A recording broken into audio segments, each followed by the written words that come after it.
السلام علیکم ورحمۃ اللہ وبرکاتہ۔ الحمد للہ نحمده ونستعینه ونستغفره ونؤمن به ونتوکل علیہ ونعوذ باللہ من شرور انفسنا ومن سیئات اعمالنا من يهده الله فلا مضل له ومن يضلله فلا هادي له ونشهد ان لا اله الا الله وحده لا شريك له ونشهد أن سيدنا ومولانا محمدا عبده ورسوله أما بعد عن أبي سعيد الخدري رضي الله تعالى عنه عن النبي صلى الله تعالى عليه وسلم أنه قال من رأى منكم منكرا فليغيره بيده فإن لم يستطع فبلسانه فإن لم يستطع فبقلبه وذلك أضعف الإيمان او کما قال صلی اللہ تعالی علیہ وسلم۔ بزرگان محترم، معزز بھائیوں، دوستو عزیزو، پردہ نشین، مائیں بہنیں اور بیٹیاں، اللہ کے حبیب پاک صلی اللہ علیہ وسلم نے دنیا میں انسانوں کو برائیوں سے روکنے پر بڑا زور دیا، اس لیے کہ برائیاں جب چلتی ہے تو پھر جب برائیوں کا ماحول عام ہوتا ہے تو اللہ کا عذاب اترتا ہے، اور جب اللہ کا عذاب اترتا ہے تو پھر بروں کے ساتھ اچھے بھی لپت میں آ جاتے ہیں۔ پھر فلٹ اور پانی اور عذاب اور زلزلہ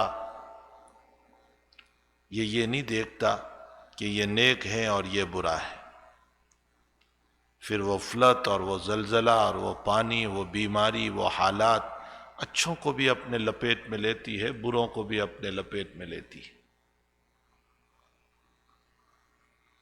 اسی لیے بخاری شریف میں ایک واقعہ ہے، نبی اکرم صلی اللہ علیہ وسلم ارشاد فرماتے ہیں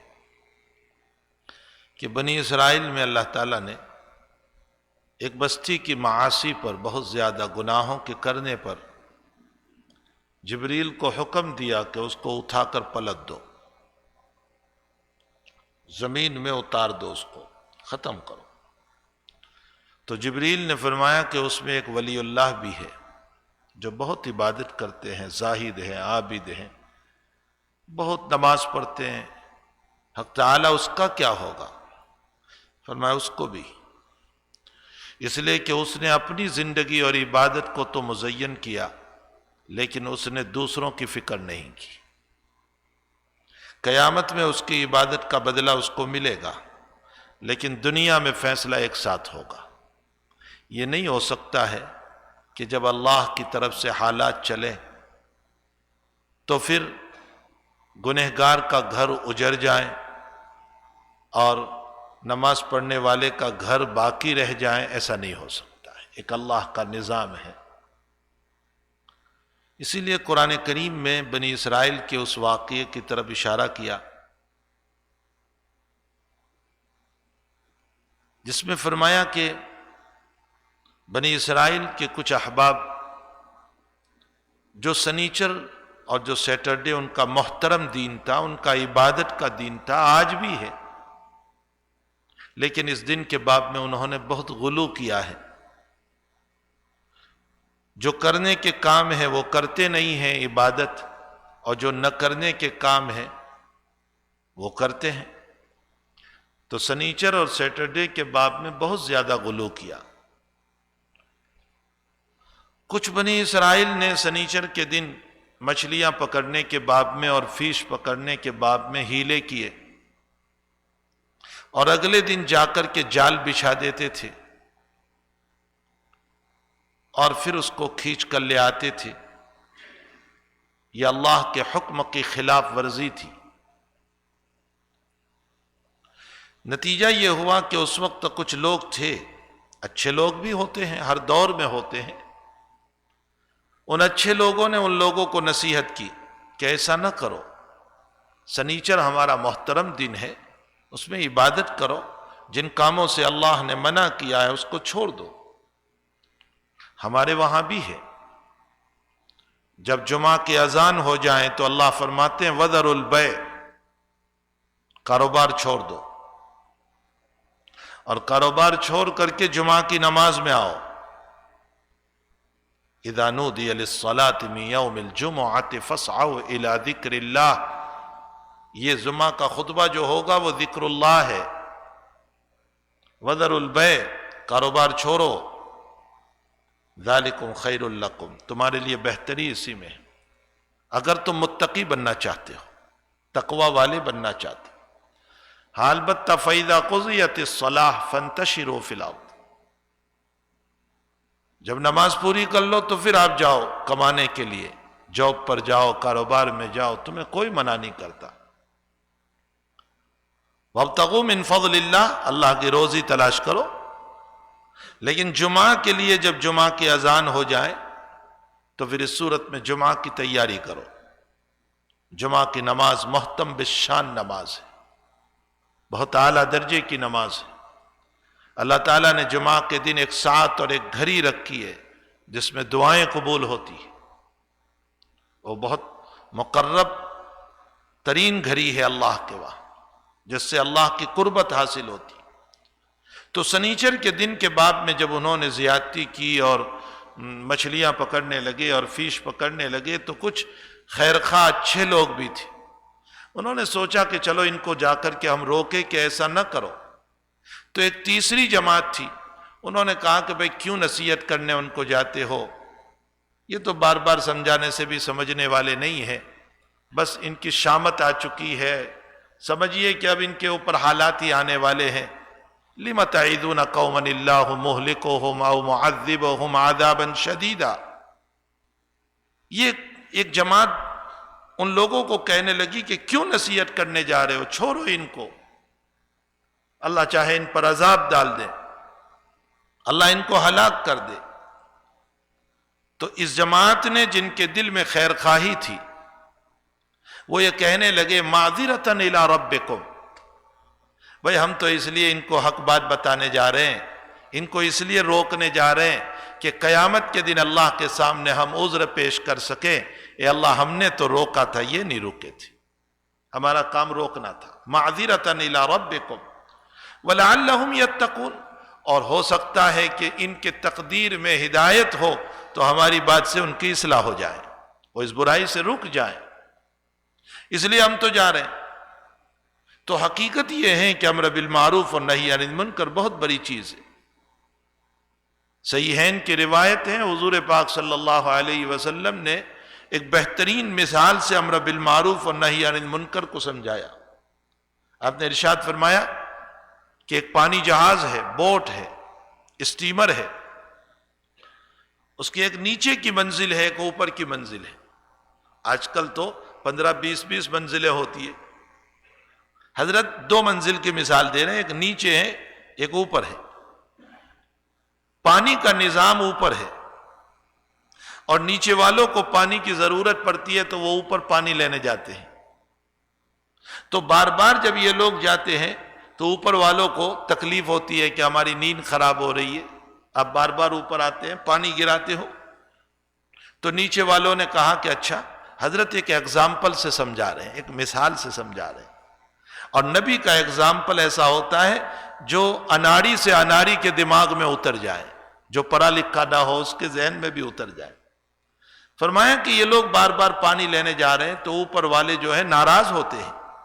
تو نیچے والوں نے کہا کہ اچھی بات ہے، اگر آپ کو ناراضگی ہے تو پانی تو ہمارے نیچے ہیں، ہم سوراخ کرتے ہیں، ابھی پانی آنا شروع ہو جائے گا. تو اوپر والے اگر عقل مند ہیں تو وہ یوں کہیں گے تمہیں خدا کا واسطہ ہے ایسا نہ کرو. اگر نیچے سے پانی آنا شروع ہو گیا وہ رکے گا نہیں، پھر پورا جہاز ڈوبے گا، تم بھی ڈوبو گے، ہم بھی ڈوبیں گے.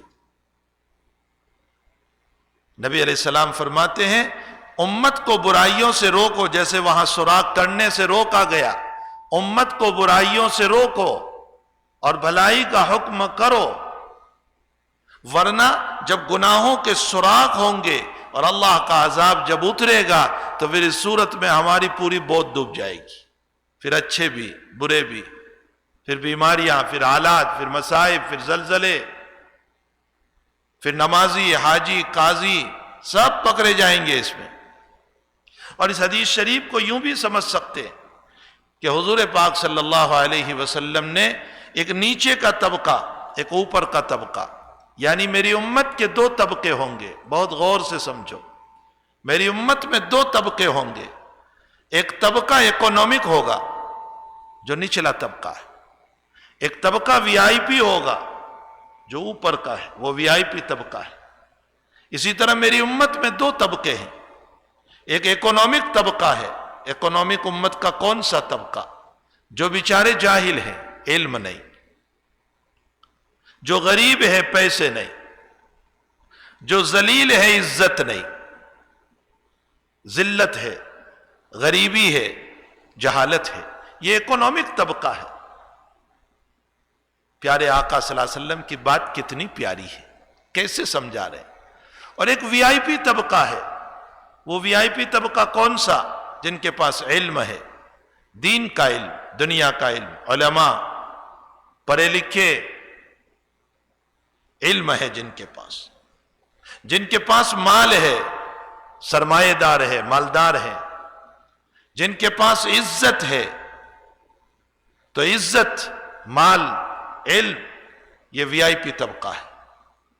اب یہ جو نچلا طبقہ ہے، جو اکنامک ہے، جو جاہل ہے، جو ذلیل ہے، جو غریب ہے، وہ اس وی آئی پی طبقے کے پاس، ان علماء کے پاس، ان پڑھے لکھوں کے پاس، ان مالداروں کے پاس، ان عزت والوں کے پاس جا کر یہ کہتے ہیں ہمارے بچوں کو علم دو، ہمارے بچوں کو تمہارا مال لگاؤ، ہمارے بچوں کو تمہاری عزت کام آ جائے، تمہارے مال سے ہمارے بچے بن جائیں، تمہارے علم سے ہمارے بچے بن جائیں، تمہاری عزت سے ہمارے بچے بن جائیں. سیدنا عبد القادر جیلانی کا ملفوظ دلوں پر لکھ لو. حضرت فرماتے ہیں اپنی عزت کو اپنے پیٹ کے لیے استعمال کرنا کوئی کمال نہیں ہے، اپنی عزت کو امت کے لیے استعمال کرو. میری عزت سے میں پیسے بناتا رہوں یہ کوئی کمال نہیں ہے، میری عزت امت کے بننے میں استعمال ہو.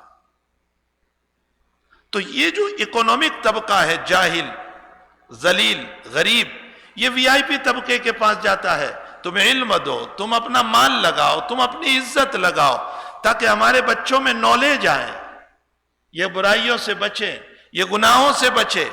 اب یہ اوپر کا طبقہ جو ہے وی آئی پی، یہ منہ چرانے لگے، غریب ہو جاؤ جاؤ، تو ایسے ہی جاہل قسم کے ہو، منہ نہیں لگاتے ان لوگوں کو. نتیجہ یہ ہوگا کہ ان کی اولادیں جہالت کی بنیاد پر، غریبی کی بنیاد پر، ذلتیوں کی بنیاد پر گناہوں کے سراغ کریں گے. پھر ڈرگس، پھر مار، پھر رائفل کا چلنا، پھر جانوں کا لینا، پھر بچیوں کو اغوا کرنا، پھر چھیڑخانی اور زناؤں کا ماحول، پھر کسینوں اور سینما کے دروازے. یہ سارے گناہوں کی بنیاد وہ ہے وی آئی پی طبقے کا علم نہ دینا، مال نہ دینا، اپنی عزت کو کام میں نہ لگانا، جس کی وجہ سے انہوں نے گناہوں کے سراغ کیے.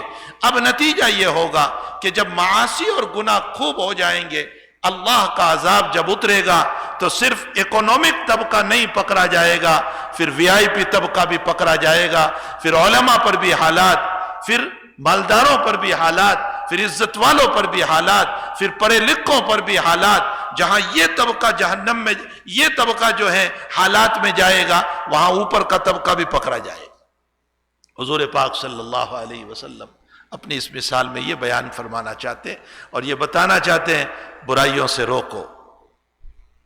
لا تحسبن الذین، خاص طور پر فتنتن، جو خاص طور پر تمہاری وجہ سے دوسروں کو پہنچ جائیں، اس طرح کے اسباب پیدا نہ کرو. اس کے لیے نبی اکرم صلی اللہ تعالی علیہ وسلم نے فرمایا، ابو سعید خدری اس کے راوی ہے، ایک مرتبہ کا واقعہ ہے، مسلم شریف میں ہے کہ مروان جو مدینے کا گورنر تھا، وہ عید کے دن خطبہ پڑھانے کے لیے آیا، نماز پڑھانے کے لیے، تو نماز سے پہلے خطبہ دینے کھڑا ہو گیا. حالانکہ عید کے دن خطبہ نماز کے بعد ہے، لیکن وہ نماز سے پہلے. ابو سعید خدری رضی اللہ تعالیٰ عنہ صحابی رسول وہی ہیں، اور ایک آدمی کھڑے ہو گئے انہوں نے حدیث سنائی کہ یہ غلط کر رہے ہو تم. نبی علیہ السلام کی سنت نماز کے بعد خطبہ ہے. ابو سعید خدری کھڑے ہوئے اور فرمایا یہ آدمی صحیح کہہ رہا ہے. مروان گورنر کو توق دیا اور فرمایا تم سنت کے خلاف کر رہے ہو. اس نے ایسا کیوں کیا تھا؟ اصل میں وہ حضرت علی رضی اللہ تعالیٰ عنہ اور ان کی آل اولاد کو اپنے خطبے میں گالی گلوز کرتا تھا، برائی کرتا تھا، اور لوگ اس کے خطبے کو نہیں سنتے تھے اس برائی کی وجہ سے.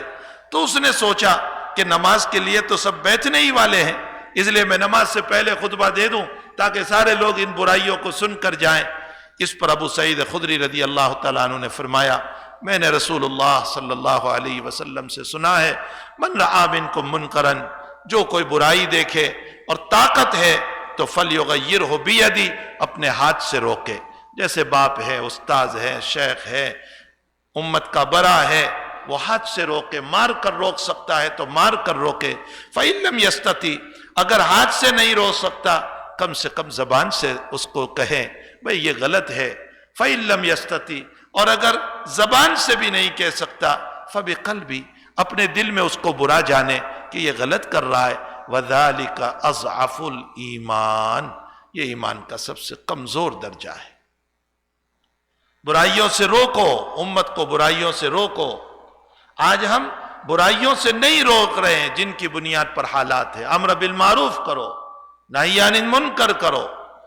یہ اس امت کے ذمے نبی اکرم صلی اللہ علیہ وسلم ڈال کر گئے ہیں. مشکات شریف کی آخری روایت جس پر صاحب مشکات نے اپنی کتاب کو ختم فرمایا، نبی اکرم صلی اللہ علیہ وسلم ارشاد فرماتے انتم تتمون 70 امہ وانتم افضلها واکرمها الى اللہ تعالی لانکم تأمرون بالمعروف وتنہون عن المنکر. اللہ کے حبیب پاک صلی اللہ علیہ وسلم فرماتے ہیں کہ تم سے پہلے 70 امت کو ختم کر چکے. یعنی امتیں تو بہت گزری لیکن 70 امت بڑی امت، بڑی امتیں وہ 70 ہے. لیکن ان 70 امتوں میں، ان 70 امتوں کے اندر سب سے افضل، سب سے اعلیٰ تم لوگ ہو. کیوں؟ اس لیے کہ تم وہ مشن کام کر رہے ہو جو انبیاء کا کام ہے. تأمرون بالمعروف، بھلائی کا حکم کر رہے ہو، برائیوں سے روک رہے ہو. اس لیے اللہ تعالیٰ نے تم کو عزت عطا فرمائی. تم مکرم ہو اللہ کے نزدیک، تم معزز ہو اللہ کے نزدیک. ہمارے انجینئر بننے کی بنیاد پر ہم مکرم نہیں، ہماری ڈاکٹری کی بنیاد پر ہم مکرم نہیں، ہماری ڈگریوں کی بنیاد پر ہم مکرم نہیں، ہم جو ہیں وہ لائر بننے کی بنیاد پر ہم مکرم نہیں. یہ سب دنیا کے ہنر ہے. ہم مکرم ہیں تأمرون بالمعروف وتنہون عن المنکر، بھلائیوں کا حکم کرنے والے اور برائیوں سے روکنے والے، انسان کو انسانیت کا سبق پڑھانے والے، انبیاء کے مشن کو لے کر چلنے والے.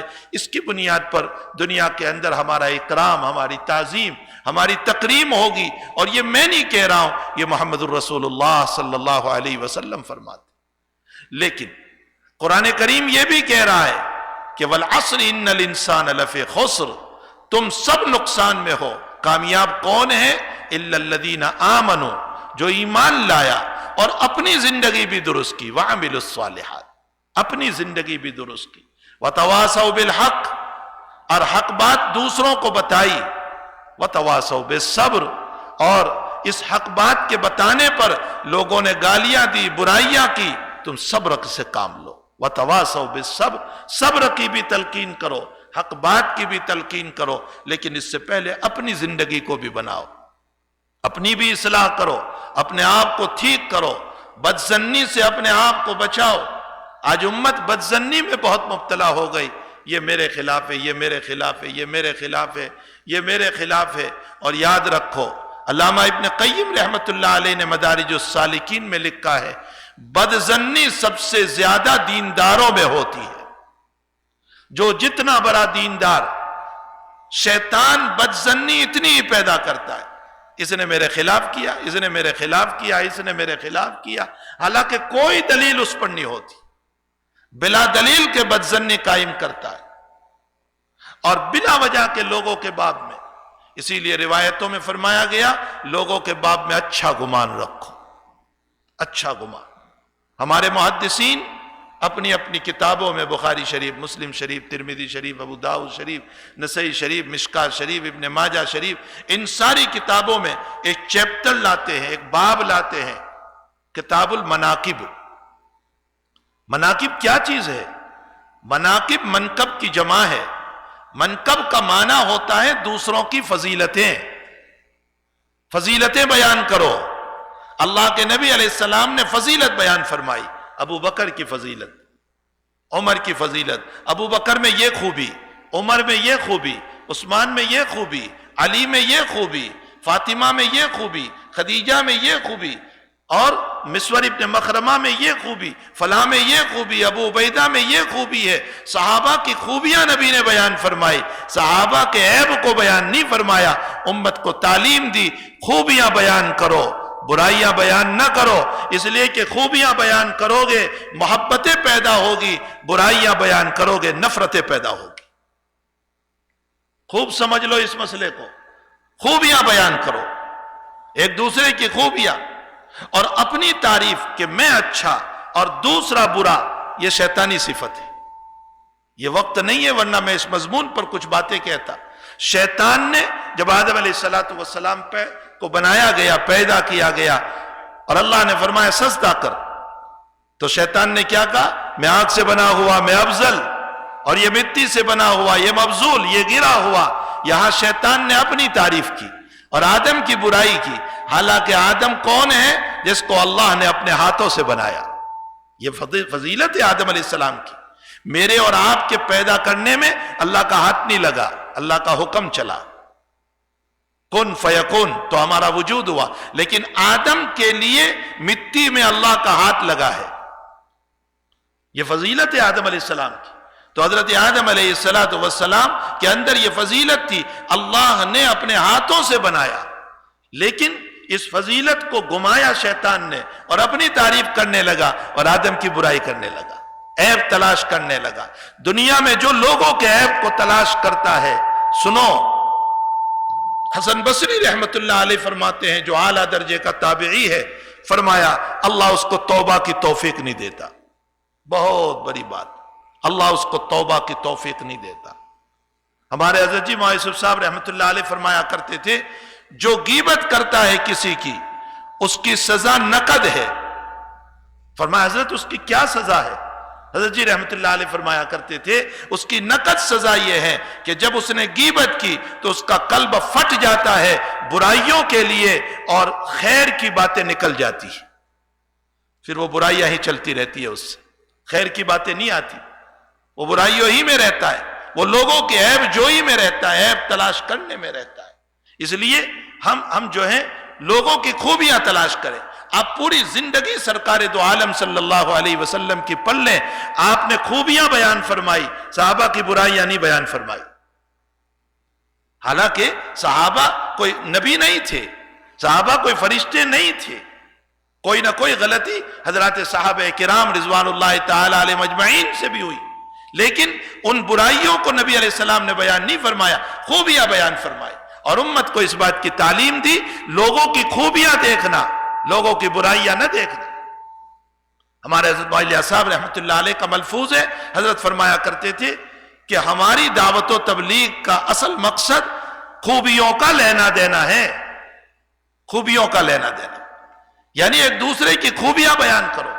حضور پاک صلی اللہ علیہ وسلم ارشاد فرماتے، الناس معادن کمعادن الذهب والفضة، اوہو بخاری شریف کی روایت ہے، الناس معادن کمعادن الذهب والفضة، لوگ جو ہیں وہ سونے اور چاندی، گول اور سلور کے کان کی طرح ہے، مائن کی طرح ہے، جیسے گول کی کان ہوتی ہے، مائن ہوتے ہیں، سلور کی مائن ہوا کرتی ہے، اس میں گول نکلتا ہے، اس میں سلور نکلتا ہے۔ یہ جتنے بیٹھے ہوئے ہیں، جتنے انسان، یہ بھی کان ہے، یہ مائن ہے، ان میں خوبیاں بھری ہوئی ہے، ان میں خوبیاں ہیں، کسی میں صبر کی خوبیاں، کسی میں شکر کی خوبیاں، کسی میں نماز کی خوبی، کسی میں روزے کی خوبی، کسی میں دینداری کی خوبی، کسی میں صلح کی خوبی، کسی میں تقوی کی خوبی۔ یہ خوبیوں سے بھرے ہوئے لوگ ہیں، لوگوں کی خوبیاں دیکھو تمہیں بہت کچھ مل جائے گا، جیسے مائن سے گول ملتا ہے۔ ہاں میرے آقا کا فرمان ایسے ہی نہیں ہے، جیسے مائن کے اندر سے گولڈ نکلتا ہے، سلور نکلتا ہے، لوگوں میں خوبیاں ہیں، ان خوبیوں کو نکالو اور ان خوبیوں کو نکال کر کے ان کی خوبیاں بیان کرو۔ میں نے اپنے استاد محترم حضرت شیخ یونس صاحب سے ایک مرتبہ سنا کہ میوات کی جماعت آئی، حضرت مولانا الیاس صاحب رحمۃ اللہ علیہ نے فرمایا تم میں دو خوبیاں ہیں، حالانکہ ان میں برائیاں بھی، لیکن فرمایا تم میں دو خوبیاں ہیں۔ فرمایا تم جفاکش بہت ہو، جفاکش یعنی تم چلتے پھرتے بستر اٹھا کر کے چل رہے ہو، اور تم میں صبر بہت ہے۔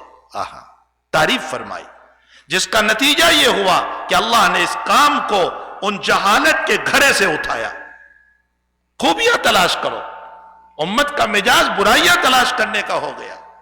الناس معادن کمعادن الذهب والفضة، ہم لوگوں کی خوبیاں دیکھیں گے محبتیں پیدا، اور ہم برائیاں دیکھیں گے تو نفرتیں پیدا ہوگی، اور نفرتوں کا نتیجہ یہ ہوگا کہ امت ٹوٹے گی، اور جب امت ٹوٹے گی تو میں آپ کا دشمن، آپ میرا دشمن، نتیجہ کیا ہوگا؟ ہماری طاقتیں ختم ہو جائے گی، پھر ادنا درجے کا چپراسی بھی ہمیں ڈرائے گا،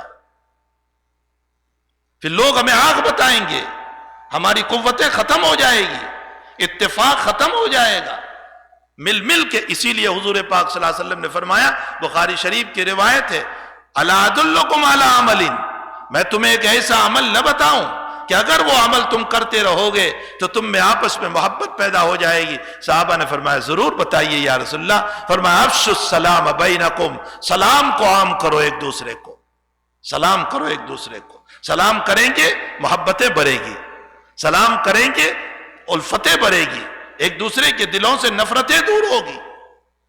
تو بہرحال حقیقت یہ ہے کہ حضور پاک صلی اللہ علیہ وسلم نے ہمیں برائیوں سے روکنے کا حکم دیا۔ ایک طریقہ تو یہ ہے، اگر ہمارا بس چلے، ہماری اولاد ہے، ہم تھپڑ مار کر روکے، نماز نہیں پڑھ رہی، ہم تھپڑ مار کر روک، نماز پڑھو۔ اور اگر اتنی استطاعت اور طاقت نہیں ہے مارنے کی، جیسے آج کل کے حالات ہیں، تو کم سے کم زبان سے تو ہم روک سکتے ہیں، لیکن زبان کے اندر نرمی ہو، محبت ہو، پیار ہو اور درد ہو۔ دیکھو میں صفات بیان کر رہا ہوں، زبان میں نرمی ہو۔ موسیٰ علیہ السلام اور ہارون علیہ السلام جب دونوں کو فرعون کے دربار میں اللہ نے بھیجا ہے کہ جاؤ اس کو دین کی دعوت دو اور میری طرف بلاؤ، تو ان دونوں نبیوں کو یوں کہا تھا قولا لینا، نرم بات کرنا، نرم۔ فرعون کو آنکھیں مت دکھانا، غصے سے بات نہ کرنا۔ کیوں؟ اے اللہ وہ تو خدائیت کا دعوے دار ہے، ربوبیت کا دعوے دار ہے، انا ربکم الاعلی کہہ رہا، تو کہہ رہا ہے نرم بات کرنا۔ تو اللہ کی طرف سے الہام ہوتا ہے موسیٰ کو، موسیٰ تو نے اس کے گھر کا نمک کھایا ہے۔ موسیٰ کہاں بڑے ہوئے؟ فرعون ہی کے گھر میں تو بڑے ہوئے ہیں، بچپن تو وہی چلا، تو نے اس کے گھر کا نمک کھایا ہے۔ آج تو آنکھیں دکھائے گا، برا بلا کہے گا، تو محسن کو آنکھیں دکھانا ہوگا، وہ تیرا محسن ہے۔ اخلاق سکھائے، قولا لینا، نرم بات کرنا۔ حضرت مفتی شفیع صاحب رحمۃ اللہ علیہ فرماتے ہیں، آج ہم لوگوں کو دعوت تبلیغ کرتے ہیں، فرمایا فرعون سے ہم جن کو دعوت دے رہے ہیں وہ فرعون جیسے تو نہیں ہے، اور تو دعوت دینے والا موسیٰ کے برابر تو نہیں ہے۔ جب موسیٰ جیسے نبی کو یہ کہا گیا نرم بات کرنا، تو ہمیں تو اور بھی نرم بات کرنا چاہیے، محبت ہو، پھر اس کے ساتھ ساتھ دل میں درد بھی ہو کہ اللہ اس کو ہدایت دے دے، اس کو نمازی بنا دے، اس کو درخت سے چھڑا دے، اللہ غلط راستے سے اس کو بچا دے۔ درد بھی ہو دل کے اندر، صرف کہنا نہیں، ہمارا دل رو رہا ہو اس کے لیے۔ قرآن کریم میں اللہ تعالیٰ نے ہمارے پیغمبر صلی اللہ علیہ وسلم کے باب میں فرمایا لعلک باخع نفسک الا یکونوا مؤمنین، پیغمبر آپ تو اپنے دل میں ایسے رو رہے ہیں کہ جیسے ان کے پیچھے آپ اپنی جان دے بیٹھو گے، آپ کو اٹیک آ جائے گا، آپ اتنے رو رہے ہیں ان کے پیچھے اپنی امت کے لیے، اتنے آنسو، اتنا درد، اتنا غم کہ یہ کسی طرح سنبھل جائیں، سدھر جائیں، یہ تربیت والے ہو جائیں، اللہ کے ماننے والے ہو جائیں۔ لعلک باخع نفسک الا یکونوا مؤمنین، تو دل میں درد بھی ہو اور اچھے طریق سے ہم دعوت دیں. ادعو الی سبیل ربک بالحکمہ والموعظۃ الحسنہ وجادلہم باللتی ہی احسن. اچھے انداز سے، اچھے جملے سے، تان و تشنی نہ کریں، دلوں کو توڑنے والی باتیں نہ کریں، رتھنے والی باتیں نہ کریں. ایک صحابی رضی اللہ تعالیٰ عنہ، بخاری شریف میں روایت ہے، دیہاتی تھی. دیہاتیوں میں جو ہے ادب کم ہوتا ہے. وہ آئے مسجد کے اندر اور کیا کیا، آ کر کے پیشاب کرنے بیٹھ گئے. صحابہ نے ان کو بھگانا چاہا، فرمایا پیشاب کر لینے دو. کچی مسجد تھی اس وقت، تو نیچے کچا تھا، فرمایا پیشاب کر لینے دو، اس لیے کہ اس کو اگر بھگاؤ گے پوری مسجد خراب ہوگی. پیشاب کر لیا، فرمایا پانی سے صاف کر لو. پھر انہوں نے وضو کیا، وضو کر کے دعا کرنے لگے، اللہم ارحم علی وعلی محمد ولا ترحم معنا احدا. اے اللہ مجھ پر رحم کر، محمد پر رحم کر، تیسرے کسی پر رحم نہ کرنا. حضرت ہنس پڑے ان کی دعا پر. فرمایا حجرت واسعہ، تم نے وسیع رحمت کو تنگ کر دیا، ساری امت کے لیے دعا کرو. کتنے پیار سے سمجھایا. تو ادعو الی سبیل ربک، محبت ہو، پیار ہو، درد ہو، یہ طریق. اور آخری طریق یہ ہے کہ تم کہہ بھی نہیں سکتے ہو، کم سے کم دل میں برا سمجھو یہ غلط کر رہا ہے، مجھے اللہ توفیق دے گا تو میں ضرور روکوں گا. اللہ تعالی ہم تمام کو امر بالمعروف کرنے والے بنائیں، برائیوں سے روکنے والے بنائیں. ہمارے دلوں میں امت کا درد ہو. میرے بھائیوں، میرا بچہ بیمار پڑتا ہے، میں روتا ہوں، لیکن امت بیمار ہے، میرا ایک آنسو نہیں نکلتا. ہم کیسے نائب ہیں رسول اللہ صلی اللہ علیہ وسلم؟ دعویٰ ہے عشق کا، لیکن اس نبی کا ایک آنسو نہیں. نہ درد ہے، نہ غم ہے امت کا. اور امت ہے کہ برائیوں میں جا رہی ہے، امت ہے کہ ایمان کے چھوڑنے پر آئی ہوئی ہے. اپنے دلوں کے اندر امت کا درد پیدا کرو، غم پیدا کرو. اپنی دعاؤں میں امت کا حصہ رکھو.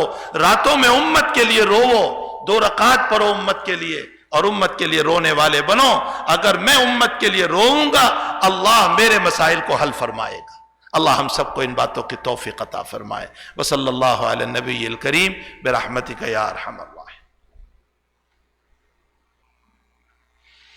الحمد لله الذي أكرمنا بعشر ذي الحجة وفضل العبادة فيها على سائر الأوقات، وأشهد أن لا إله إلا الله وحده لا شريك له، وأشهد أن سيدنا ونبينا محمدًا عبد الله ورسوله.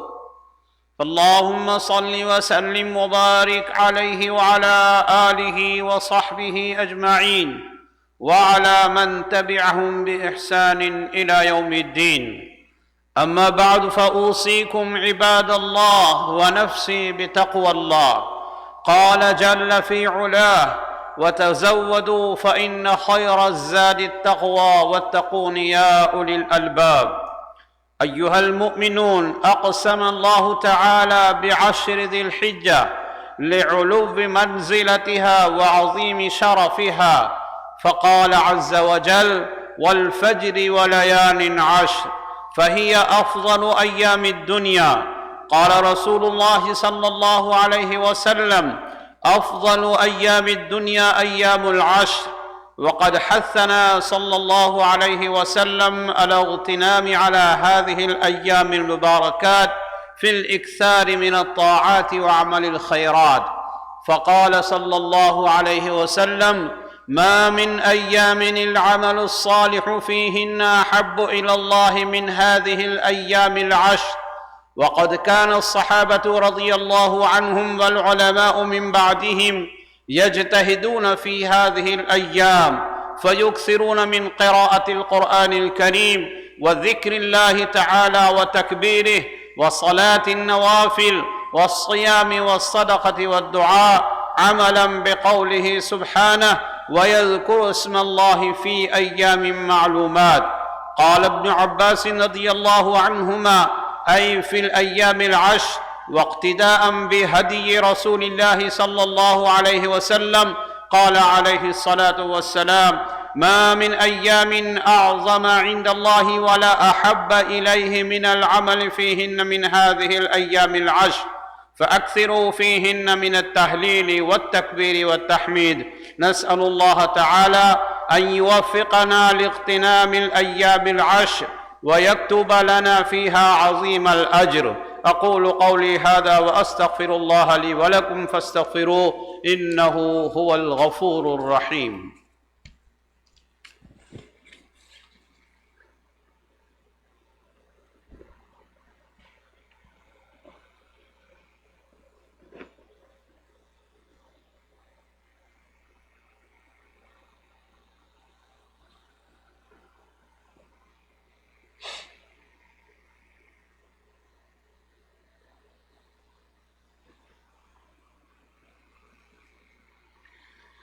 الحمد لله نحمده ونستعينه ونستغفره ونؤمن به ونتوكل عليه، ونعوذ بالله من شرور أنفسنا ومن سيئات أعمالنا، من يهده الله فلا مضل له ومن يضلله فلا هادي له، ونشهد أن لا إله إلا الله وحده لا شريك له، ونشهد أن سيدنا ونبينا محمدًا عبده ورسوله صلى الله تعالى عليه وعلى آله وأصحابه وبارك وسلم تسليمًا كثيرًا كثيرًا.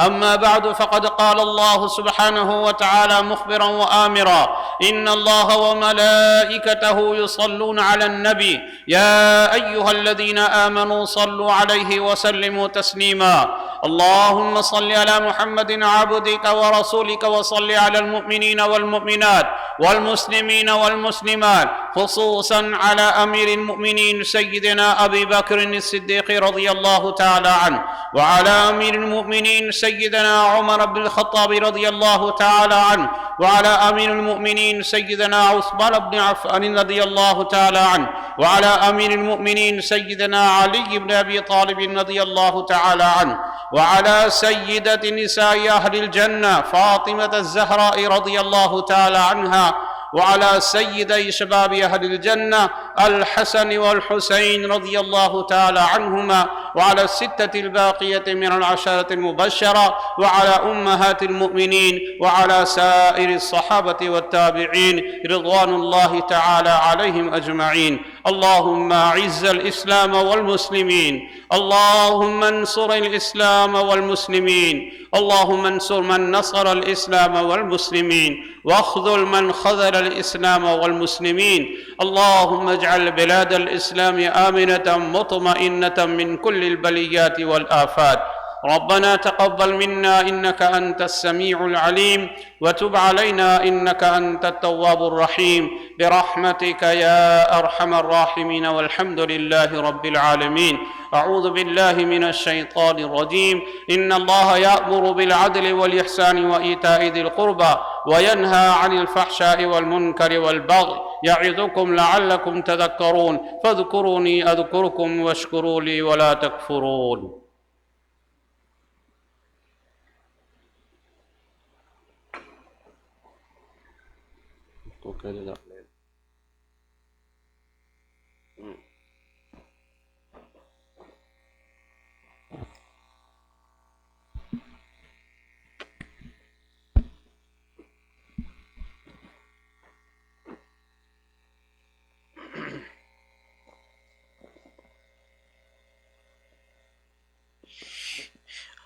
الله أكبر الله أكبر الله أكبر الله أكبر.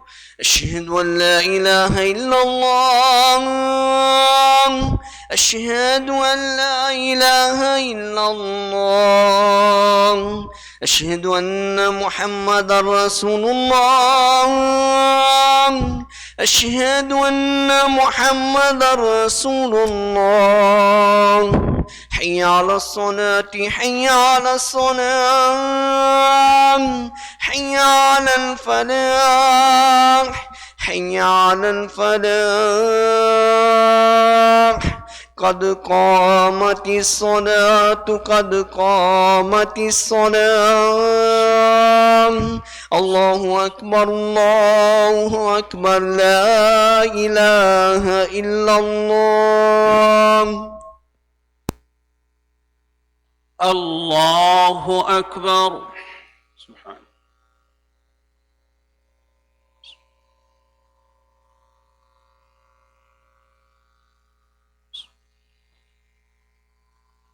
الحمد لله رب العالمين الرحمن الرحيم مالك يوم الدين إياك نعبد وإياك نستعين اهدنا الصراط المستقيم صراط الذين أنعمت عليهم غير المغضوب عليهم ولا الضالين.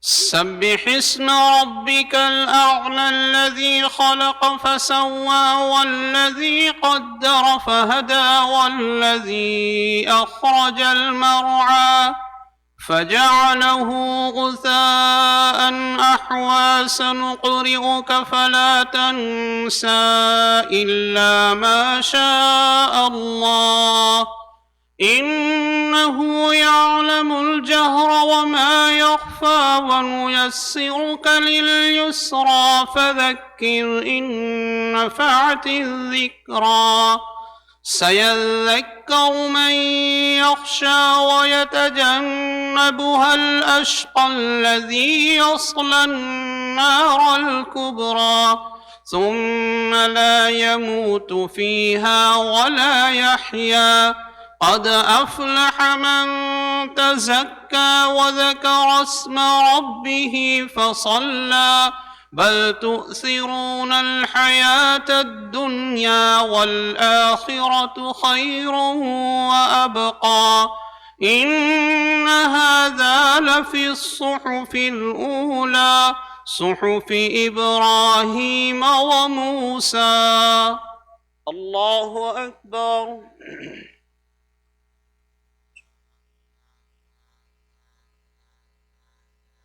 سبحان ربي. سمع الله لمن حمده. الله أكبر. سبحان ربي. سبحان ربي. الله أكبر. الله أكبر. الله أكبر. الحمد لله رب العالمين الرحمن الرحيم مالك يوم الدين إياك نعبد وإياك نستعين اهدنا الصراط المستقيم صراط الذين أنعمت عليهم غير المغضوب عليهم ولا الضالين.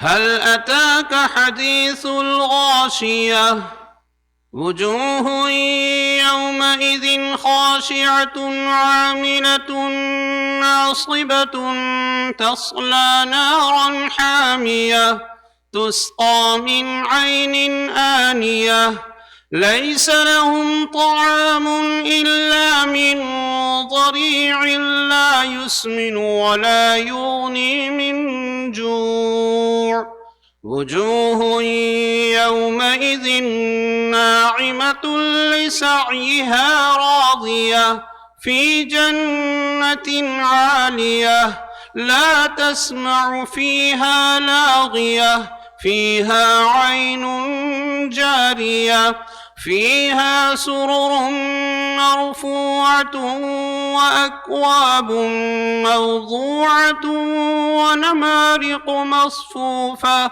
وزرابي مبثوثة أفلا ينظرون إلى الإبل كيف خلقت وإلى السماء كيف رفعت وإلى الجبال كيف نصبت وإلى الأرض كيف سطحت فذكر إنما أنت مذكر لست عليهم بمسيطر إلا من تولى وكفر فيعذبه الله العذاب الأكبر إن إلينا إيابهم ثم إن علينا حسابهم.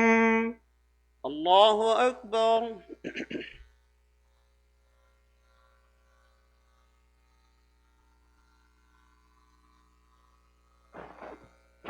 سمع الله لمن حمده.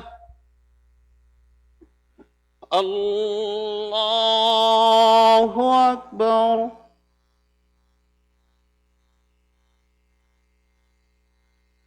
سبحان ربي. الله أكبر. الله أكبر.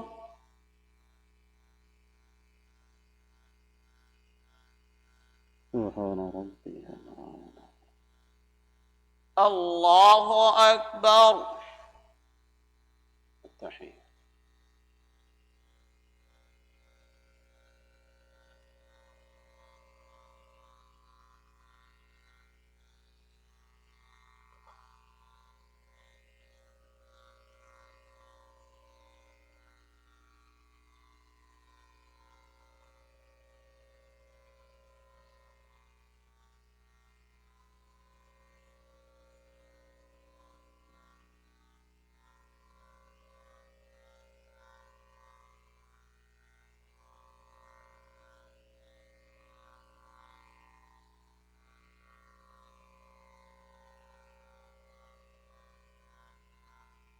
السلام عليكم ورحمة